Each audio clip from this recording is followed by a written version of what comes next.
All right, y'all, we're back. And today we're going to do something a little bit different. We're going to actually look at terms and conditions. This is actually a part 2 of yesterday's conversation of Marvel vs. Capcom Fighting Collection, the physical Fighting Collection, physical copy, not being a real physical copy, being a code in the box. And we're actually going to look at the terms and conditions, because how many times do you buy a video game from the PlayStation Store, the Xbox Store, the Nintendo Store, via online, digital? How many times have we read the terms and conditions? 90% of us probably haven't read all the terms and conditions. I guarantee that. So what we're going to do is we're going to look at some of these terms and conditions. I'm going to show you why a lot of people are upset about the code in the box thing. But before we get started with today's video, don't forget to hit that subscribe button, notification bell, like the video, comment something, and let's get to it. Before we get to the terms and stuff on the actual platforms websites, we're gonna go to Wikipedia. We're on Wikipedia right now. Digital distribution of video games. So we're gonna jot exactly what it says. We're gonna come down the implications. Let's see. The main advantages of digital distribution over the previous dominant retail distribution of video games include significantly reduced production, deployment, and storage costs. Basically, they're trying to save money. Alrighty, read this right here. Games purchased digitally are legally licensed and not sold. What you mean it's not sold? I paid for it, right? I paid my money, so it should be mine. Wrong. Meaning consumers do not have legal ownership and cannot resell their games. This is digitally. All right. That means you do not own that game. You don't. You only have a license to use it. So why is that an issue? Before we get to why is that an issue, let's head over to Nintendo's term of services. And this is on Nintendo.com. Let's see, terms of use. Welcome to Nintendo.com. These terms of use apply to your access to the use of Nintendo.com and any other website of services that links to these terms. Collectively, the services are provided by Nintendo of America. Okay, cool, right? Ownership. No.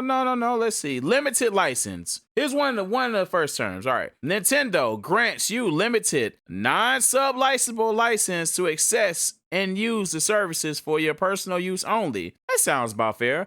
Such license is subject to these terms and does not include any resale, commercial use, and services, materials therein, the distribution, public performance, and public display of any materials, modifying or otherwise making any, derivative uses of services of materials and portion thereof.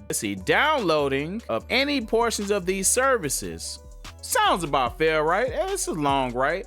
And most of us don't read this type of stuff. Let's come down to number 10. Here's an important one. Modifying, terminating services. What is a service? A service is pretty much anything that they offer on their site. That's a service. Remember that term, service. All right. Nintendo reserves the right to modify, update, or discontinue our services or any features or portions thereof without prior notice. You agree that we can suspend or terminate your right to access our services at any time for any reason without notice, obligation, or liability to you. I'm going to read that again. Modifying, terminating services. Nintendo reserves the right to modify, update, or discontinue our services or any features or portions thereof without prior notice. That means they ain't got to tell you nothing. You agree that we can suspend or terminate your right to access our services at any time for any reason without notice, obligation, or liability to you. What does that mean?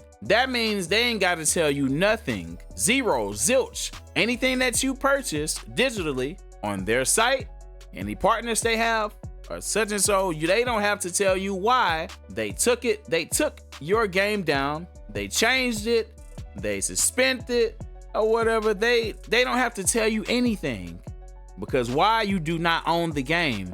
It is a license. It is a non-exclusive license. It's not a buyout license. And that's from the music industry term that I use or whatever. But It is not an exclusive license. It's a non-exclusive license. You're basically renting the game. Even if you paid $70 for the game, you're renting the game. And at any given moment, they can take it from you. Now, here's the reason why that is a problem when it comes to Marvel vs. Capcom Fighting Collection via Europe physical edition. If I buy the physical copy, right? Physical copy is usually, a box, book, and the cartridge, right? That cartridge allows me to be able to play this game at any given time, correct? Right? Well, whenever you get a box with just a code in it, a code in the box, that said code that you put inside your Nintendo Switch is going to send you to the Nintendo site, more than likely to download the game. That is not a physical. That is something on their site, right? That is a game, that is a service that is on their site. A game is a service because it's provided by Nintendo or any other platform. That means that they can suspend that at any time. That code in the box, that download link that you put on your Nintendo Switch can be taken away from you, even if they told you that it was a physical that you bought. Do you understand why people are upset now? Cool, well, you don't? All right, well, let's go to PlayStation services. Well, Sony.com, and this is pertaining to anything they have, really. Sony's right to change this agreement and or consent on this website. If you don't realize, everything that whenever you purchase something, well, I'll explain that after whenever we finish reading this. Sony may add to, change, or remove any part of this agreement at any time without notice, and its sole discretion. Any change to the agreement or any terms posted on this website apply as soon as they are posted. By continuing to use this website, you are changing. After any changes are posted, you are indicating your acceptance to those changes. If you get on this site and buy anything, you're agreeing to their terms, basically. You're agreeing to their terms. As soon as you purchase that, you press OK, send. You know, you scroll all the way down to the terms that you didn't read and you accept it. You agree to anything that they want to do as far as their services, aka their video games, the movies, anything that's on their site basically that they provide that has the Sony brand on it. Let's see, what was that? All right, Sony may add, change, discontinue, remove, or suspend any other content posted on this website, including features and specifications of products described as, depicted on the website temporarily or permanently at any time without notice and without liability. You are responsible for regularly reviewing this agreement, and your continued use of this website following any changes indicates your acceptance of those changes. Again, it's probably the same thing on the Xbox Microsoft site. Sony doesn't have to tell you if they take something down. If they do it, it's a common courtesy. You seen what happened to the game Concord, right? Luckily, everybody got refunds though, because it was in a 2-week period. Had this been a year from now, nobody would have got refunds if they took the game down. The only reason why everybody got a refund from Concord is because it was within the 30 days, the 30 to 90 days, I believe. I think it's 90 days or whatever. It's because somebody correct me for whatever the time period that is. You have a certain time period before you can ask for an actual refund. That's the only reason why everybody got their refund from Concord via Sony. And yeah, I think it was Concord. Was it on Sony only? Yeah, that's the only reason why people got their refund, because it was within the refund, I guess, time period. The only people that can still play that game today, you might not have any online services or updates or whatever, are people that have the physical disc. You can still play it if you have the physical disc, but you can't play it, if you buy it digitally and it's on your system. It won't even let you in the game because they took it off. They delisted it. Again, I'm going to tell you why it is a issue with Nintendo Europe. Imagine they do this for all, they make this a trend and put it across all platforms and call things physical copies when it's just a code in the box. Imagine it's not just in Europe, it's in America. Imagine they do that to Marvel vs. Capcom 4 and it comes out, right? And you paid your money, you've been playing it for a year, and they decide to snatch it away. Now you can't play it anymore. And let's say you bought the limited edition Marvel vs. Capcom. It comes with, comic book, comes with action figure. You pay $120 for it, right? $119.99, right? If they snatch it from the platforms, you don't get your money back if it's been over that time period. Why? Because you was renting the game. You didn't own it. They gave you a license to use it. When you get a license to use something, you don't own it.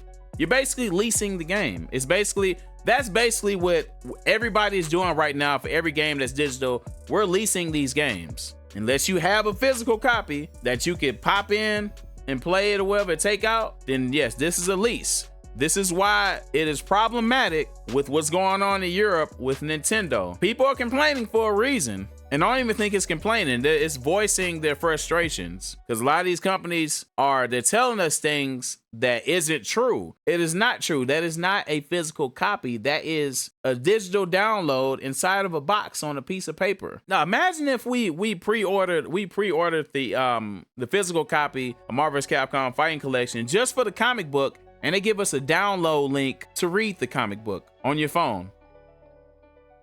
How would you feel then? Y'all let me know how y'all feel about the terms and services and code in the box, and just, give me this disclaimer. I love Marvel vs. Capcom. I love Capcom. In the day, I'ma always play the game, and I got a digital version. And if they take it down, it is what it is. And it was what it was. I enjoyed myself or whatever, which I don't think they'll take it down. It just is what it is. But I'm just saying, moving forward, for other video games that you paid your money for, and they told you it was a physical copy, you got the code in the box, and then you download the game from the whatever link that they give you, whatever the code and stuff, and then they still take it down off of platforms, even though they told you it was a physical. That's very problematic.